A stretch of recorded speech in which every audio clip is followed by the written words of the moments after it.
বুধবার দুপুরে আগারগাঁও নির্বাচন কমিশন ভবনে আসেন জামাতের ৬ সদস্যের একটি প্রতিনিধি দল। প্রায় ২ ঘণ্টা মতো বৈঠক করেন প্রধান নির্বাচন কমিশনারের সাথে।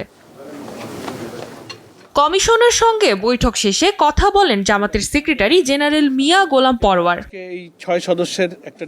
বলেন, নির্বাচন কমিশনের অতিরিক্ত সচিব হিসেবে শামসুল আলমের নিয়োগ রাজনৈতিক বিবেচনায় হয়েছে। তার দাবি, এমন নিয়োগ স্থানীয় সরকার নির্বাচনের নিরপেক্ষতা ও গ্রহণযোগ্যতা নিয়ে প্রশ্ন তৈরি করবে।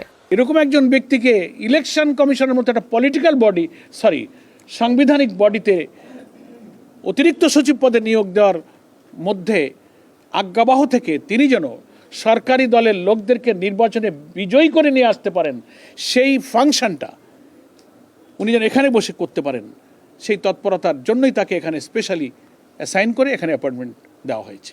এমপিওভুক্ত শিক্ষকদের স্থানীয় সরকার নির্বাচনে অংশগ্রহণে বাধা দেওয়ার সিদ্ধান্তেরও তীব্র বিরোধিতা করে জামায়াত। দলটির দাবি, এ ধরনের বিধিনিষেধ নাগরিকের সাংবিধানিক অধিকার খর্ব করে এবং বৈষম্য সৃষ্টি করে। এটা সত্য।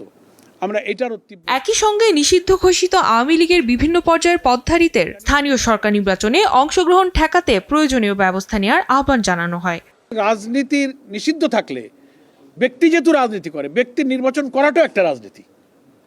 ফলে পদ পদবীধারী নিষিদ্ধ দলের কোনো ব্যক্তির নির্বাচনে অংশগ্রহণকেও অযোগ্য এবং নিষিদ্ধ করতে হবে। সাতক্ষীরা ৪ আসনের বিষয়েও কথা বলেন জামায়াতের সেক্রেটারি জেনারেল। তিনি জানান, দলীয় সংবিধানের ৬২ নম্বর অনুচ্ছেদ অনুযায়ী অভিযোগ তদন্তে প্রমাণিত হওয়ায় সংশ্লিষ্ট ব্যক্তিকে দল থেকে বহিষ্কার করা হয়েছে এবং সেই সিদ্ধান্ত গণমাধ্যমেও জানানো হয়েছে। আর্টিকেল 62 অনুযায়ী একটা আরিফিন ঈশা, দেশ টিভি, ঢাকা।